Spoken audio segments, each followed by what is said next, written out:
రాజకీయ కక్ష సాధింపులో భాగంగా తనపైన తన అనుచరులపైన సంబంధం లేని వ్యవహారాల్లో కూడా ఇరికించి కొంతమంది పోలీసులు అక్రమ కేసులు నమోదు చేస్తున్నారని మాజీ మంత్రి విడదల రజని ఆగ్రహం వ్యక్తం చేశారు.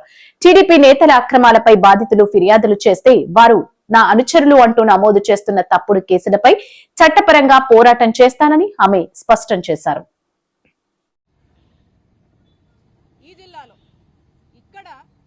పోలీసు వారు ఏ విధంగా కూడా ఒక హైడ్రామా నడిపారు, ఏ విధంగా కూడా పోలీసు వాళ్ళు కూడా ఇందులో పార్ట్ అయ్యి నన్ను టార్గెట్ చేస్తూ ఇబ్బంది పెట్టాలనుకున్న వాళ్లకు ఆద్యం పోస్తూ మరి ఏ విధంగా ముందుకెళ్లారనేది ఇప్పుడు నేను చెప్పబోతున్నటువంటి ఈ కేసే ఒక ఉదాహరణ. ఎవరో గాలి పోగేసుకొని కట్టుకథలు అల్లి నన్ను టార్గెట్ చేస్తూ నా ఫాలోవర్స్ని మా స్టాఫ్ని ఇబ్బంది పెట్టాలని చెప్పేసి ఆ గాలి పోగేసుకొని తెచ్చి ఇచ్చినటువంటి ఒక కంప్లైంట్, ఆ గాలి పోగేసుకొని తెచ్చినటువంటి అల్లినటువంటి ఆ కథ చూస్తే దాంట్లో కూడా నన్ను టార్గెట్ చేసే భాగంలో పోలీసుల పాత్ర కూడా ఆ కంప్లైంట్ రాసినటువంటి రాస్తున్న విధానంలో చేసిన అల్లినటువంటి ఆ కథలో వాళ్ళ పాత్ర ఉందేమో అని నా అనుమానం.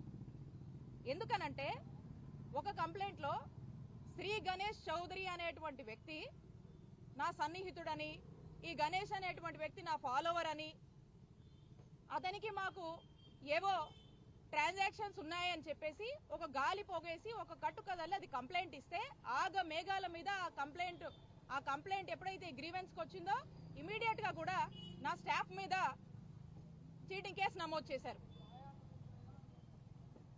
ఒక్కసారి మనం చూస్తే శ్రీ గణేష్ చౌదరి నా సన్నిహితుడా? ఎవరి శ్రీ గణేష్ ఒకసారి చూద్దాం. మీరు చూసినట్టయితే ఇందులో ఈ సర్కిల్ చేసినటువంటి వ్యక్తి ఇతను శ్రీ గణేష్ చౌదరి. ఇతను ఎవరి పక్కన ఉన్నాడండి? 2024 ఎన్నికల్లో దర్శి ఎమ్మెల్యే క్యాండిడేట్, ఎమ్మెల్యే ఇన్ఛార్జ్గా నిలిచినటువంటి ఆ ఎమ్మెల్యే అభ్యర్థి క్యాంపెయిన్లో ఉన్నాడు ఈ శ్రీ గణేష్ చౌదరి. ఎంతో సన్నిహితంగా క్యాంపెయిన్ చేస్తూ వారి కోసం ప్రచారంలో మాట్లాడుతున్నటువంటి ఫోటోలు, ఆ దర్శి క్యాంపెయిన్లో పార్టిసిపేట్ చేసినటువంటి ఫోటోలు, ఇవి ఎవరు సన్నిహితుడండి? ఇతను ఎవరు ఫాలోవరు? ఏ పార్టీ? ఈ శ్రీ గణేష్ చౌదరి. ఈ శ్రీ గణేష్ అనే వ్యక్తి టీడీపీ. ఈ టీడీపీ అతన్ని మా ఫాలోవర్ అంటారా? మా ఫాలోవర్ అని చెప్పి కట్టుకదల్లి మా మీద కేసు పెడతారా? ఇప్పుడు వాస్తవాల్లోకి వస్తే 1 మార్చ్ 2025 ఇది ప్రజావేదికలో లోకేష్ గారికి ఒక అర్జీ వెళ్ళింది. ఇది లోకేష్ గారికి ఇచ్చినటువంటి అర్జీ. ఈ అర్జీలో ఏమని ఉందంటే, చంద్రగిరి శ్రీనివాస్ రెడ్డి అనేటువంటి వ్యక్తి, ఇది ప్రకాశం జిల్లా దర్శిలో ఇచ్చినటువంటి ఈ అర్జీ. ఇందులో ఏమనంటే, జాబ్స్ ఇప్పిస్తానని ఈ బత్తుల శ్రీ గణేష్ అనేటువంటి వ్యక్తి చిలుకలూరుపేట నివాసి 35 లక్షలు తీసుకున్నారు, మాకు న్యాయం చేయండి అని ఒక కంప్లైంట్. ఈ అర్జీలో క్లియర్ గా మీడియా వాళ్ళకు కూడా చెప్తా ఉన్నా, సార్ బత్తుల శ్రీ గణేష్ అనే వ్యక్తి నాకు గుంటూరు విజ్ఞాన్ కాలేజ్ దగ్గర మా అమ్మాయికి సీట్ ఇస్తానని పరిచయం అయ్యాడు. నేను పత్తిపాటి పుల్లారావు మంత్రి గారి దగ్గర ఉంటానని చెప్పి అతను ఉద్యోగం ఇప్పిస్తానని చెప్పి మా దగ్గర 35 లక్షలు తీసుకున్నాడు ఈ శ్రీ గణేష్. తీసుకొని 10 సంవత్సరాలైంది.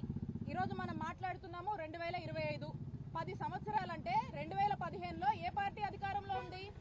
ఇతను స్పష్టంగా చెప్తున్నాడు, పత్తిపాటి పుల్లారావు గారి ప్రధాన అనుచరుని, సన్నిహితంగా ఉంటానని చెప్పి ఈ కంప్లైంట్లోనే రాశారు. ఎవరైతే కంప్లైంట్ ఇచ్చాడో ఆ కంప్లైంట్ ఇచ్చిన అతను మొన్న మార్చి 2025లో ఈ గవర్నమెంట్ వచ్చాకే దర్శిలో ఇచ్చినటువంటి కంప్లైంట్ లో 10 సంవత్సరాలు అయిందంట.